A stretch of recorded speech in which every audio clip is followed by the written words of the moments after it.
please give us all. Okay. All right. So good morning. This morning, we're going to take a page out of Chris's book today and start our power up with our values, right? Specifically, who have you seen on your team that is living out our growth values that should get a shout out, right? Our growth values are grit, results, only leaders, wealth, teamwork, and humility. And if you read my email that came in the calendar invite, you would have seen that. But if you didn't, it's okay. You get to hear about it now. So go ahead and raise your hand. Casey, yes, sir. Yeah, so I would like to shout out Kaylin on the Austin team for results. She's been here just a little over 2 months. She has taken 2 listings and just set another listing appointment this weekend. So excited for her. She is killing it, sticking to the calls, sticking to the script. She's selling appointments left and right. So excited to have her here and to see her results.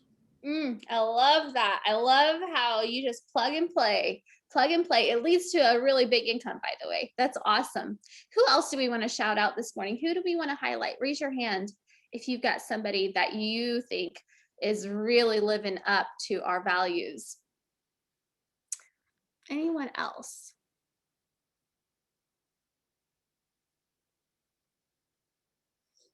Anyone you're seeing that is showing growth? Which is, I'll shout out Jen Smith from BP's Dallas South. I don't know. I'm assuming she's on here somewhere. There's so many people on today, but she has been killing it. I mean, she's been on our team for, I think it's been a year now, coming from the service industry, didn't know if she was going to be successful, like was scared to leave that comfort of that job. But like, how many pendings and listings did she get this week? Like literally I lost count. So good job, Jen. All right, go Jen. I love that. Jacob, I see your hand is up. Yes, sir. Who are you shouting out? Who is the highlight today for values?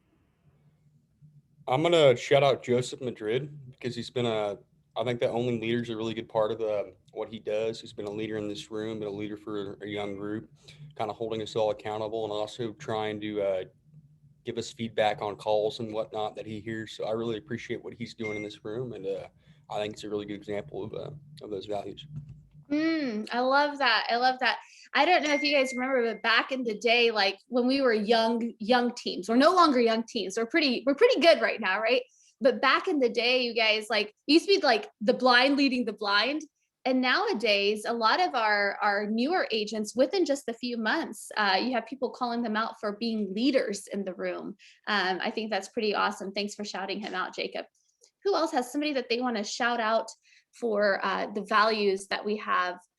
Grit, results, only leaders, teamwork.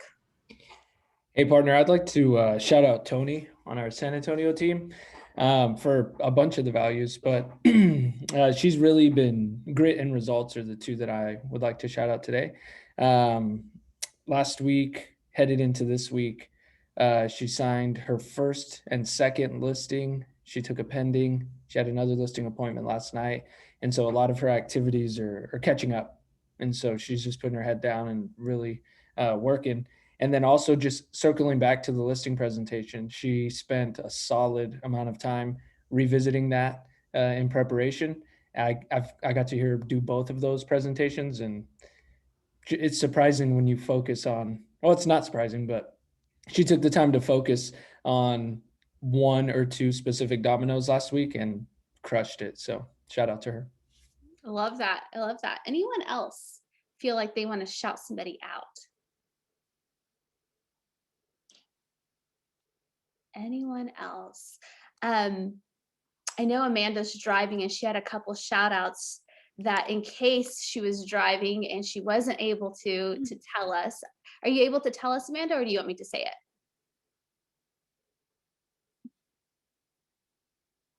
I don't know. Well, guess what? I'm going to shout out for you, Amanda, because I don't want anybody that really was going to get a shout out to not get a shout out. I want to shout out really quick. I want to shout out Michelle in the Dripping Springs team. Michelle, Amanda was saying that you really knocked it out of the park. because she has a new listing, you guys.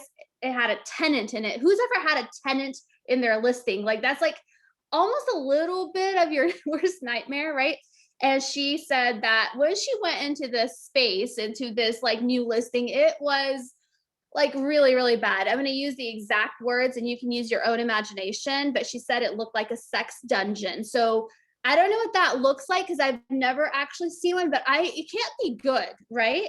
And then she spent hours with them, helping them get on board with selling and boxing things up and removing things for the sale of the house, right? And you guys know how long that takes sometimes, right? Like it's a lot of extra work that you normally don't have to do, right? She checked on the house again before photos, and then they kind of put very strange lighting, right? And that really did not need to be part of that house. How many people have like told your clients what to do and then they did something not quite what you expected them to do, and you had to correct them? That never doesn't feel really good, but she did, and she actually went to the store and bought the correct lighting for the entire time for photos. So she gave 100% service. Like that's really awesome grit on her part. She saved the team money by not having to have a staging consultation. She could see what needed to be done, and she did that. So she had it presented perfectly. So I thought that was really good and really deserved to be highlighted. Way to go, Michelle. Yes. There was one more. I think it was Heather. Amanda, did you want to shout her out or no? Yes, I do. I'm driving at the moment. Yes, so Heather has a listing that she's been working on for almost 2 months, like good month of preparation on it. It needed a lot of work, as well as kind of a rural property, very quirky, ecological home. And Heather definitely saw the potential in it, was working with the stager and the seller and his daughters to help get that property show ready and looking just as best as it possibly could be. She brought in she has like a, I don't know what they call these things, but they're like not an ATV. It's almost like a golf cart, but like for four-wheeling. Anyways, she brought that from her ranch, brought it down at the property to give open house tours in that, to take them down to the river so people could see how close it was to the river. And she also had showings present for every single one, and it's not nearby this property. So she's been driving out for each and every single scheduled showing so that she could make sure to highlight everything about the property that the buyer's agent would miss, because she doesn't want to miss a beat with them. She just wants basically everyone to know every single feature of the property. So I think that's also giving definitely 100% to the listing. And I just great job, Heather. I love that. Way to go. Tracy, I see your hand up. Yes, ma'am. Yeah, I finally figured out how to raise my hand on this Zoom. Yay. I wanted to give a shout out to my director of sales, Misty, because she's done such a great job, and we just made her the new director of sales because of that. Just one example would be, she was on vacation with her family in Mexico on her husband's birthday, and one of my team members needed help with comp. She was a brand new agent, and Misty left the beach on her husband's birthday, went up to the hotel room and did comps for her. So wow, that's just huge. So who does that, okay, right? So that was amazing. Yeah, apparently leaders do. So that's awesome. Thanks for the share. Yeah, thank you. And one more I saw in chat. I want to give a shout out to Michael in Midland. Michael, you've been acting as ops director while Valeria is on maternity leave, and you are kicking butt, and we really appreciate you. Way to go. Really love that. So thanks for playing this morning, you guys. It's really easy for us to like just sell real estate, right? And yet it's really, really nice that the things that ground us are our values, right? But they also propel us to new heights, right? And so speaking on that topic, we have two things to share with you. I'm going to share our Texas stats here in a second. And then we have a new partner in the Houston area as well that I want to introduce to the group. So Tracy, if you want to unmute yourself, that would be awesome. And Tracy was introduced to Place by Jordan Davis. And I'd love for you to share a little bit about you and your team, like the area that you guys sell in, like maybe like what's your expertise out there? How much real estate do you guys sell? And what brought you to Place? Hey, hi everybody. So we are a fairly small team. There are 6 of us for active agents, and we focus on Houston. I do have an agent in the Woodlands. That's up north for those of you who don't know. But we do, pretty much all of Houston and the greater Houston area. We are in the top 1% in the greater Houston area, and we go all the way out to the rural areas as well. We actually live about 45 minutes outside of Houston, but my office is right there in Katy. So we do Katy, Fulshire, Sugar Land, West Houston, Montgomery, Woodlands area, but then all the way to Brenham, Belleville, Sealy. And my husband specializes in farm and ranch. He's on our team too, and like commercial. And then we do, mostly residential. Last year we did about 40 million.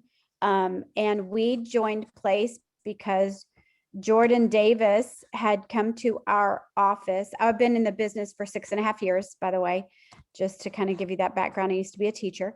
But we came to Jordan's to shadow her team just because her systems are so amazing. And my husband and I were like, she was talking about, Ben and Place, and we were like, this little light bulbs, went off in our heads. I'm like, I think we need to learn more about that. And that's how we were introduced. And we were at the managing partner level. And so we came in as an AP, and we're very, very excited. We are brand spanking new to Place. And so my agents, we're all going to go through the launch next month. It's a lot to learn, but we're super excited. Really, really excited. That. Yeah. I love that. That's so awesome. Welcome to Place and to our Texas group, which is a really fun group. Really happy that you and your team are here. And if you wanted, can you post your contact info in the chat so we knew how to get in touch with you? And especially because Tracy, they do a lot of farm and ranch. They do some light commercial. She'd be a good resource for you guys when that stuff comes up, you guys, right? So she'll pop her contact information for you guys. Sure, I will do that. Thank you. My team is Paul, Misty, Jennifer, Scott. Paul is my husband. Scott, Sandra, and Jennifer Harrelson, who is my sister-in-law. So I love that. Have family in there too, so it's pretty cool. There you go. There you go. Awesome. Thank you. I'll put that in there. Thanks so much. Awesome. You got it. All right, last thing this morning before we get started with our awesome content that Elizabeth and Allie have, I'm going to show you guys where we are for the year with our data. Can everybody see my screen? You feel good? All right, here we go. Agents. So right now this is without Tracy. Tracy's going to add to all of our stuff, which is really fun. Well, this time last year, you guys, we had 57 agents. Now we have 91 agents. That's 59% increase. We have 24 agents in launch right now, which these are our next top agents. It's really exciting. I love this. Listings, this time last year we had 119, and then 2021 happened where everything's flying off the shelf and it's really hard to even keep listings. We have 85 listings currently. We're down 29%. This is our only down number. So we're always focusing on getting more inventory, right? Buyer reps, we had 276 this time last year. Now we have 383. We're up 39% in buyer reps. Pending contracts, 136 last year, 241 this time this year. We're up 77%. High five to you guys. Pending volume, check it out. 42 million is what you guys were doing last year in pending volume. This year, 99 million, just 1 million short. Somebody go get something to pen so we can be at 100 million. We're up 136%, you guys. It's really stinking awesome. Closed units, 379 this time last year. Whew. As of yesterday, 616 closed units. We are knocking on the door of 1,000. I need to go back to my little slide. Here we go. And that's a 63% increase. Closed volume 116 million last year. Now we're at 220 million. That is up 90%. Here's the fun parts: GCI, gross commission income, revenue, whatever you want to call it, how we pay our agents and how we pay our bills. This time last year, 3.2 million. This year, we're already past the 6 million mark. That's up 88%. And then the number that we always grade ourselves on is our agents' income going up. Well, look at that. The answer is yes. 1.6 million in agent income last year, 3 million in agent income this year. Just halfway through the year, we're up 88%. Things that you should write down: we're selling 3.16 homes per day. It's 22 homes per week. It's $8 million a week that we're selling. It's 80 homes per month. And your closed average price point is $357. Your pending average price point is $411. That is a difference of $54,000. And that is an increase of 15%, which is a really nice increase. So on that topic, we've got Miss Elizabeth here, who is going to level us up. She attended a really cool event last week that some of you guys went to, and she has some highlights for us, which I'm really excited about. I'm going to spotlight her just so that we can stay focused on her versus like everybody, if that's okay. And then it's all yours, Elizabeth. I know you've got kind of something you want to share, and we're ready to take notes and level up our business. Hello, everyone. Wanted to reiterate, this is not my class, not my information I came up with. And behind me is a mirror. So that's why it looks like I have 4 hands. Okay. My walls are mirrors. So just so everyone knows. Do you want me to share Adi's presentation? I wasn't sure if I was allowed to. I think you're allowed to do whatever you want, Elizabeth. Well, no, I'm saying like, it's not mine, but I have a copy of it. If Jordan Davis is on the phone, on the call, she was in the class as well. Casey was there, Allie was there, a bunch of place people were there, which is super awesome. Let me go ahead and get the presentation so y'all can take some notes. The reason we're even talking about this stuff today is because I and other people just thought that the information was so amazing and valuable that I actually went to the Dallas team and was like, I want to tell everyone needs to know about this that wasn't in the class. And I actually already did this conversation with them on Monday. So it's going to be a little bit of the same stuff for them. But it was just so interesting. So it's specifically about consumer trends and tech trends. So can I share my screen? Am I able to? Oh, there we go. Cool. Can y'all see that okay? Looks great. Let me see if I can full screen this. Can y'all see this okay? Looks awesome. Okay, cool. So as you can see, it's not a presentation done by me. I'm just reiterating it.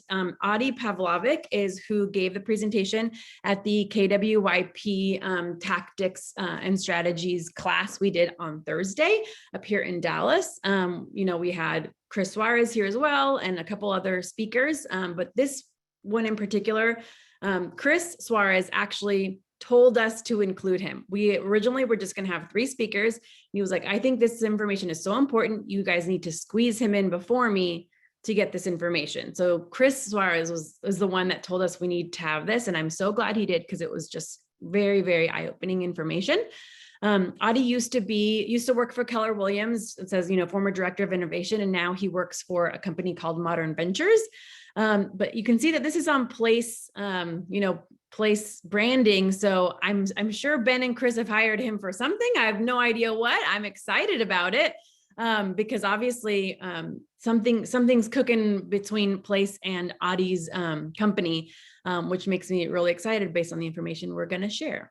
So I'm going to go really fast. So if you guys see, and I'm not looking at the chat, so if you guys see something I should stop, please stop me, because there's just so much that I want to make sure to talk about all of it. Okay, so, and I'm going to go skip past this. Just the overview was actually super interesting, and it's some information we already know, right?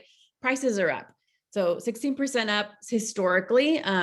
In Dallas, I'm not sure about everywhere else in Texas, it's more like 20% up year over year, which is 4 times historical growth.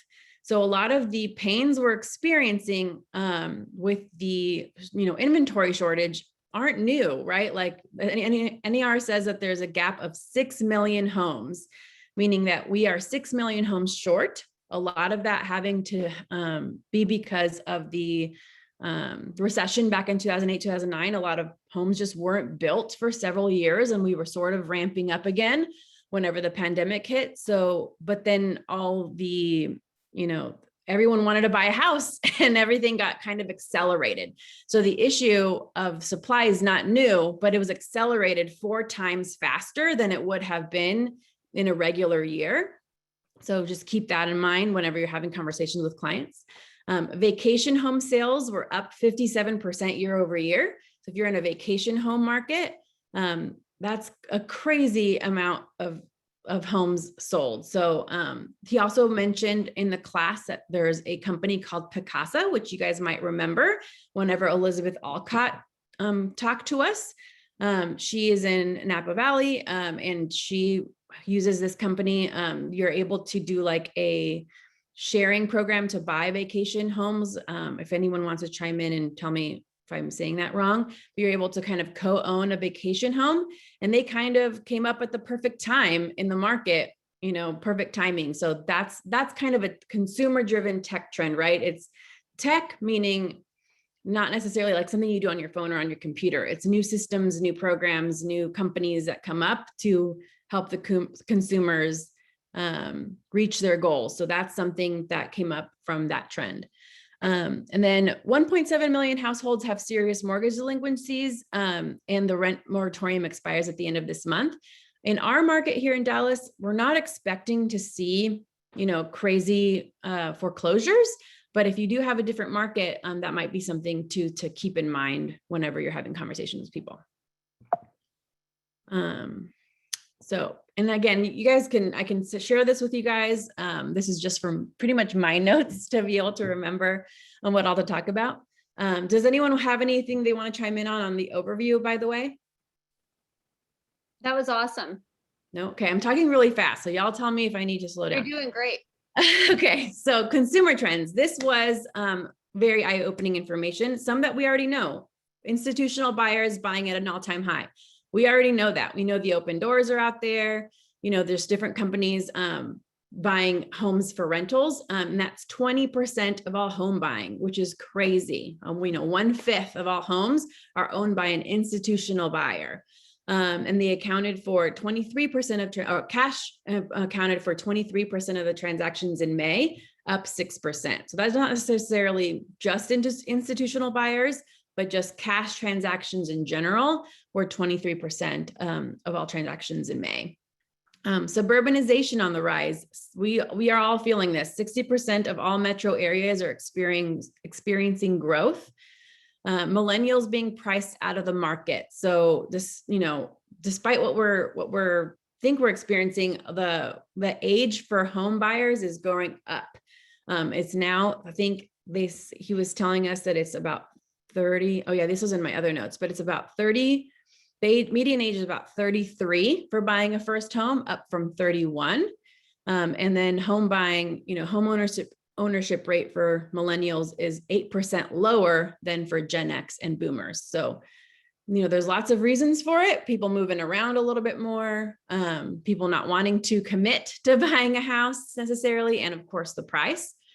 First-time home buyer, again, waiting longer to buy a house. And then the number 5 was actually interesting to me. I hadn't ever thought about that before, is buyer's remorse is increasing as they rush the buying process. So this is something new from NAR. It says 64% of millennials had at least one regret with the home they purchased. And the number one regret is underestimating how much the maintenance and expenses of home ownership are. So they're rushing to buy any house that they can get, regardless of condition, maybe not getting repairs that they would have gotten in the past, and then they're experiencing regret in that purchase. So I think for us as realtors, that's really great information to know, because now like, hey, here's what you can afford. Maybe you don't, get your dream kitchen, or maybe you're going to have to do some repairs up front. I think we need to slow down and really dive deep with them, how much that's actually going to cost them because we can see that they are regretting those decisions. So in order to have repeat clients, you don't want someone, having buyer's remorse. So I thought that was really good information to know. Any questions about consumer trends? One quick question, Elizabeth. So when they were talking about institutional buyers, do you know if Homeward was at all counted in that? I don't. Okay, that's a good question. We'll see. It's a good question for Audie for sure. Yeah. Perfect. Awesome. Thank you so much. No problem. Single family rentals. So again, with institutional landlords, lots of capital is being invested by institutional landlords. We're also going to see a rise in built to rent homes. So they represent 6% of new construction right now, but that number is projected to double by 2024. So there are more homes being built, but 12% of them by 2024 will not even be available for sale. So something to keep in mind. And then, sorry, hold on. Okay. Sorry about that.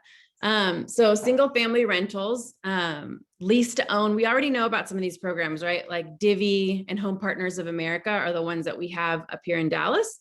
And how Audie explained it was actually a much better use for those programs than I had anticipated in the past. So if you guys are familiar with them, they buy the house for you.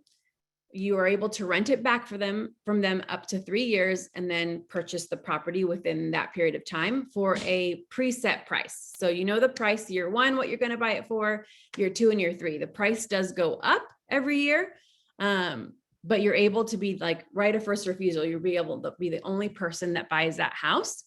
Now, they also charge you more in rent whenever you use one of those programs, significantly more, normally like $400 to $600 more, because they're putting that extra money into an account for you to be able to save for your down payment. And before, I didn't really see the value for most clients to use that program. But for what Audie said was that those programs allow you to buy homes with less down. So you normally only need 1% to 2% of a down payment for the house. And then it's kind of a forced savings account in order to be able to save.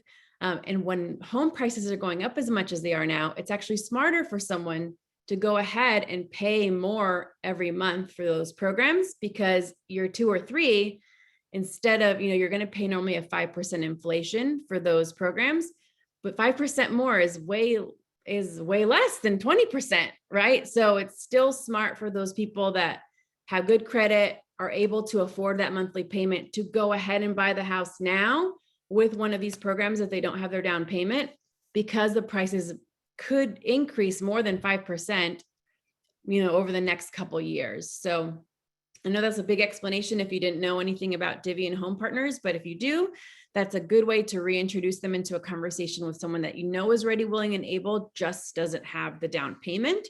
And then they also buy the homes cash for them as well. So you're able to compete in this market. Questions about single family rentals? Nope. Okay. Affordability. So the biggest thing I took away from the affordability chat that he had is that we are actually in the 8th most affordable year to buy a home. So it's not the best year to buy a home, but it's the 8th best year to buy a home. And I don't know exactly how long they go back with their data, but for the most part, I think NAR's data goes back to the 80s in general. So I'm assuming that's kind of what he's going for. So it's still good time to buy a home. It is going to be, low interest rates.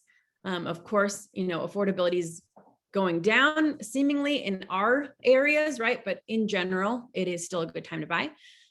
Bridge loan programs, we already sort of know, Knock, Homeward are the ones that we have in our area. I know that other places have some other companies like Ribbon.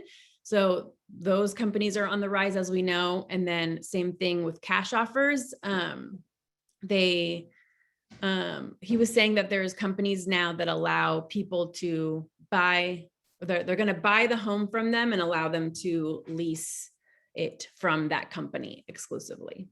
So a couple other affordability options. So liquidity. This is something new. So this, you can write those stats down that he provided, but as far as where it says shared equity, this is something I didn't know existed, was that there are companies now that will buy a percentage equity in your house. So they'll say, we'll give you one lump sum of money to own 50% of your equity. You get to choose when you sell the house, but when you sell it, we will get 50% of your equity. So, which is super interesting. I hadn't heard of that before. I would definitely, if someone's trying to do that, of, help them read through that contract and stuff, because I'm sure that sounds a little predatory to me and a little bit like a reverse mortgage kind of situation. So it could be a slippery slope. So definitely something we need to start learning if that's something on the rise. And then there's that lease back. I don't know exactly which company it is that does it. There's those brands at the bottom. If you guys know which company does each thing, please chime in. But lease back is that they sell you sell the house to them and then they let you stay in the house for very low rent. I love this slide, Elizabeth, because this is all very new information to me. So if it's new information to me, it's new information to a lot of our people. But guess what, guys?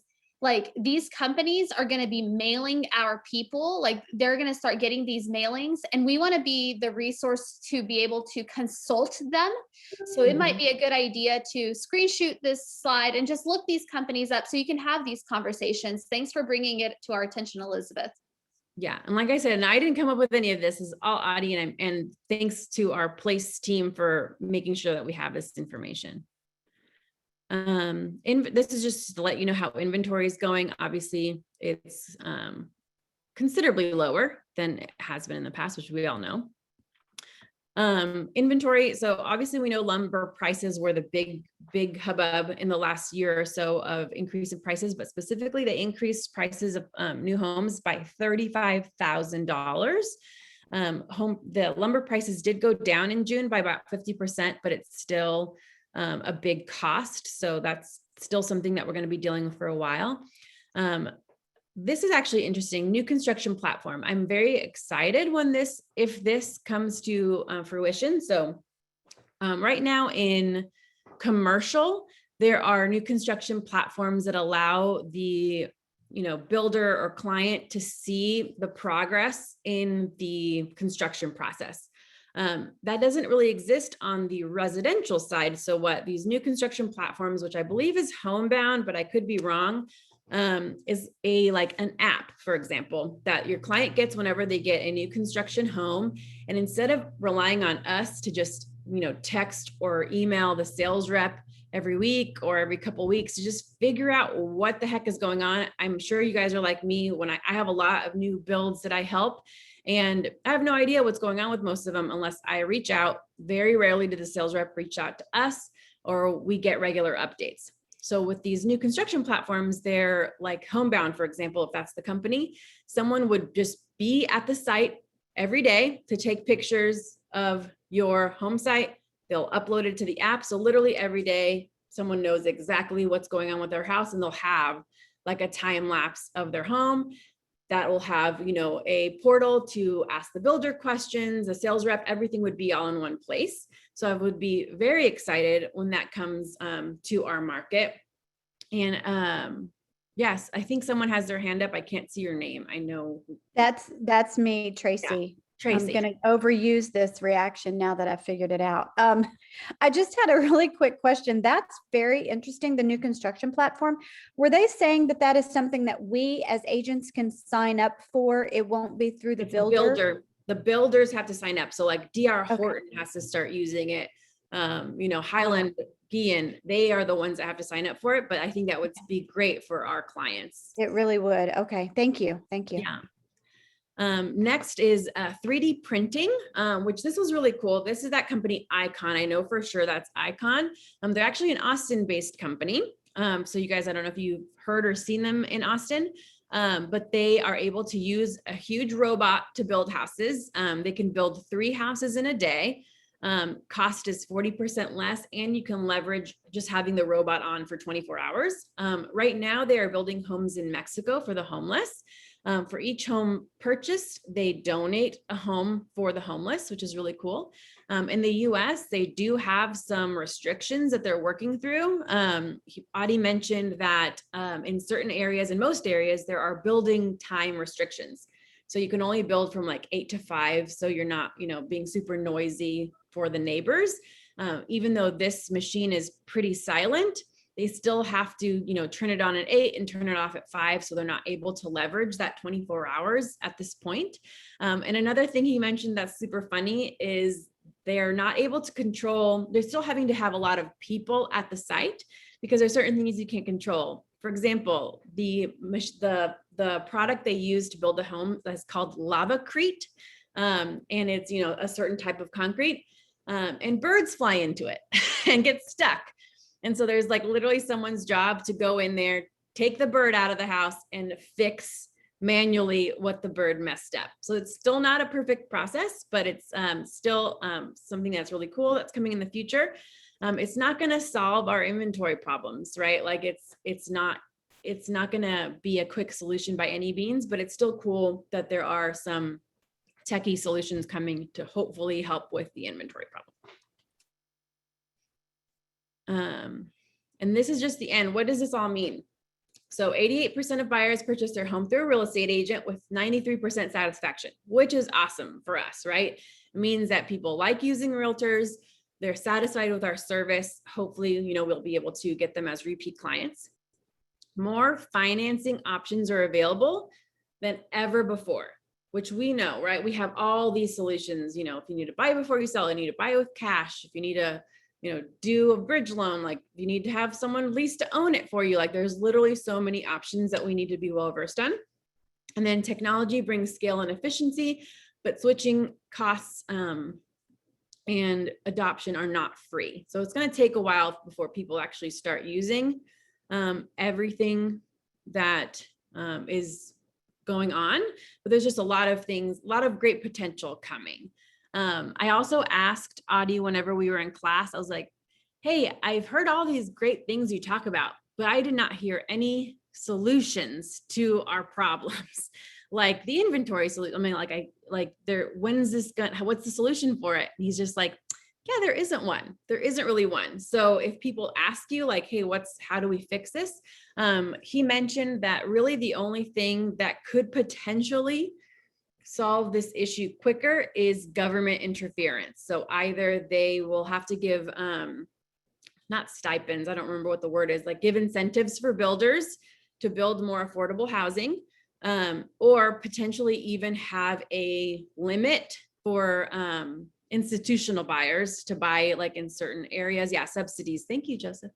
To buy in certain areas. But those things, I haven't even heard a peep in our legislation, at least here in Texas, that that's even something people are considering. So again, this is probably going to be a problem we're going to have to deal with for the next like 10 years. It's not like hey, so when your clients ask you, oh, like the market's too volatile right now, I'm going to wait.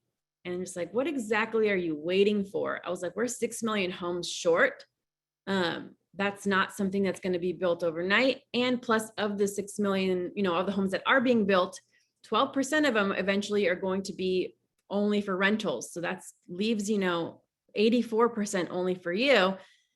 And because of the lumber issues, people are not building lower like priced homes. Why would they spend, money building a home that only makes them $300,000 when there's just as many buyers in the $500, $600, $700 range? So we will start seeing less lower priced homes.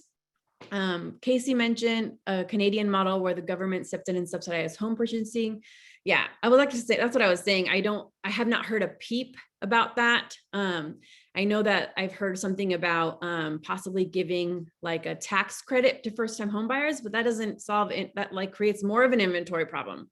More buyers are great, but if we don't have homes to sell them, not super helpful. So if anyone else was at the class and think I missed something, please unmute yourself. Be happy to take anyone's feedback too. Again, this is not my class, this was Adi, but I absolutely thought it was fantastic information to learn, and really just had me open my eyes to the future of our business.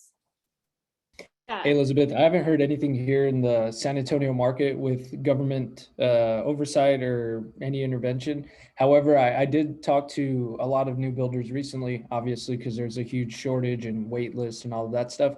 And I talked to LGI at one of their communities, and the sales rep was telling me that one of their main people had just canceled a huge deal with an institutional investor because they were on the docket for like 100 or 150 houses, basically half of a subdivision.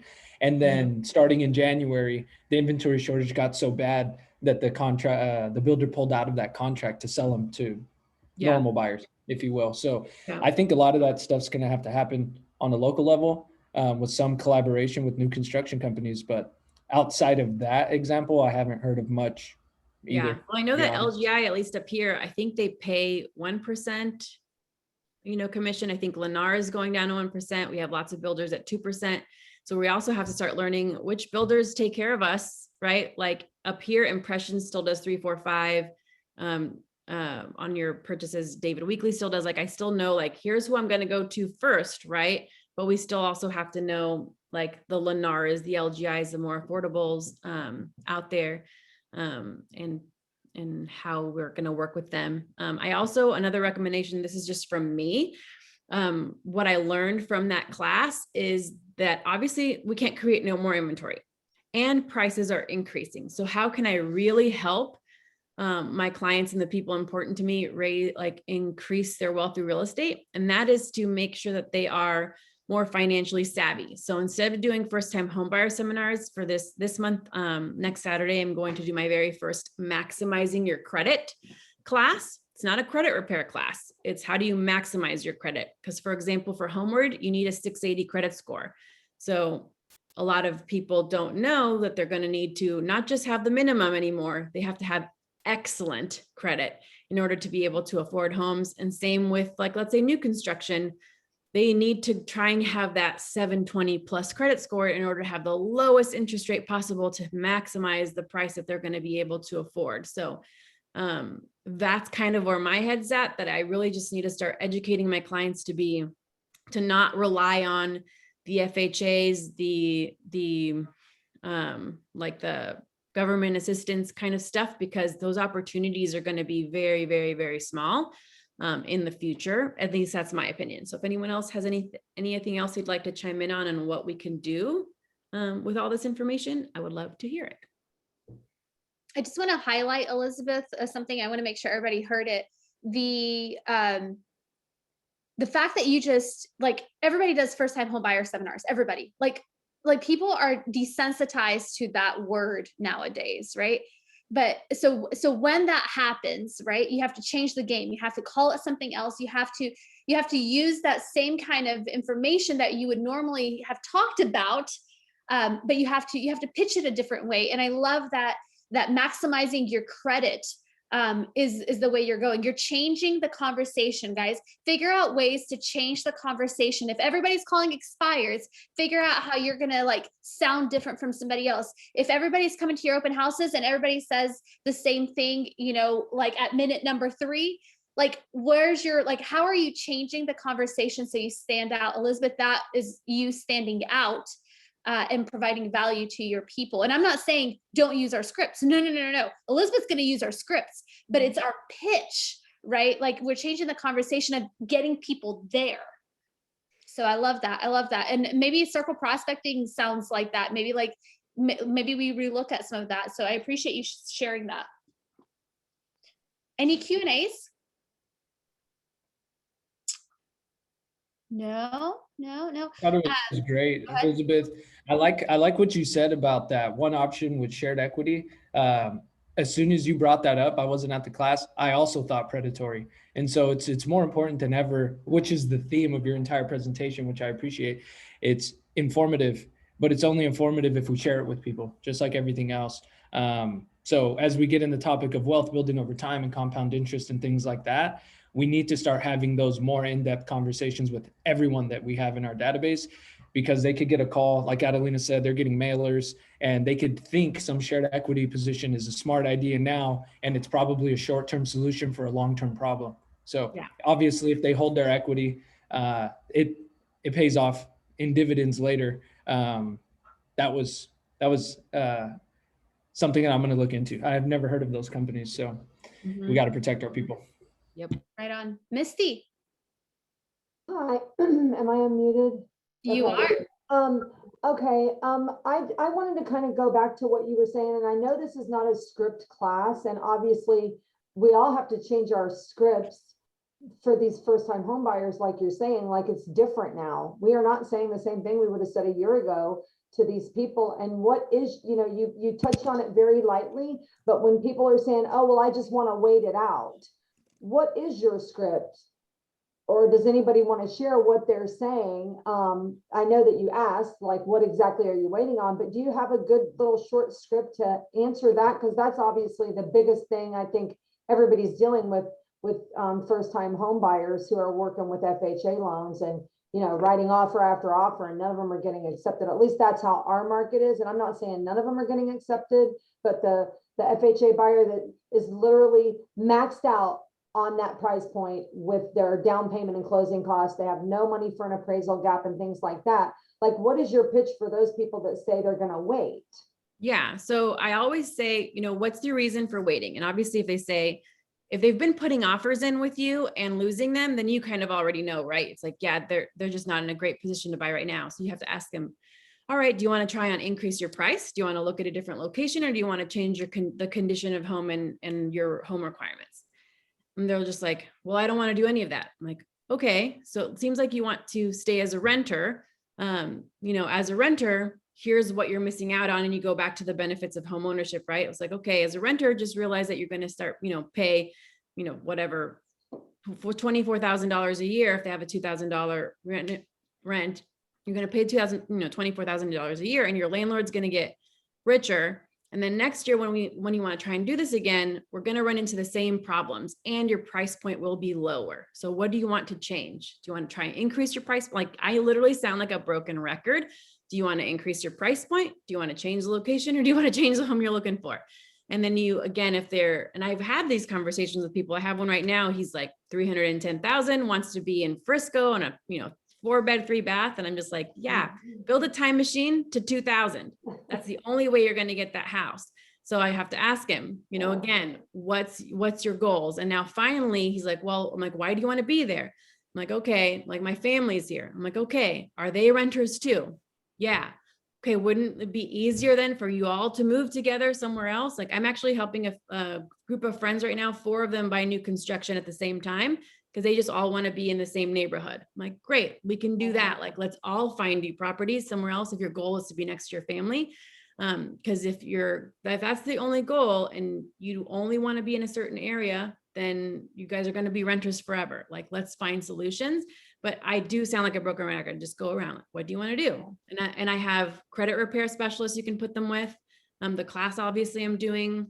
I'm hoping to do more of them. We'll see if this one's successful. I need to work on what it's going to be, but you just have to. I mean, the sad thing is that that's their options. Like, we can't create more inventory at that price point. It's just unrealistic to have that expectation for yourself.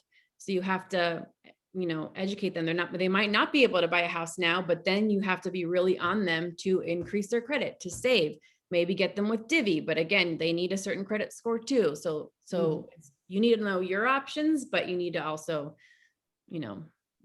teach them how to manage their money. Which Well, thank you so much. And you just clarified for me, it's not just me that's sounding like a broken record and repeating the same thing over and over. Like, you've got to, and I'm working with one right now that literally what the problem is, like you said, they have unreasonable expectations. They need to change their wish list because they're wanting this giant house for $350,000, and you and 5,000 other people want that same house. So like, it's just like, you have to lower the expectation. Change the wish list. But thank you so much. I appreciate that so much. No problem. And don't feel bad about sounding like a broken record, you guys, right? Like, I think the best agents on our teams, like literally like they're chief reminder officers, right? Like they just re-remind. And so just put that on your business card, chief reminder officer. Like that's what we do. We remind people because, by the way, you guys, like, how often is your team leader like reminding you of the same things, like lead generate, lead follow up, right? Practice your scripts. Like it's every single day. And it's still like, oh yeah, we should lead generate, right? I mean, we're the same, right? So don't worry, buyers are the same as us. Elizabeth, you are phenomenal. You're I want to give you a shout out today because you always step up as a leader in our organization. And not only that, but I remember you from even last year when we started doing these. You were great last year.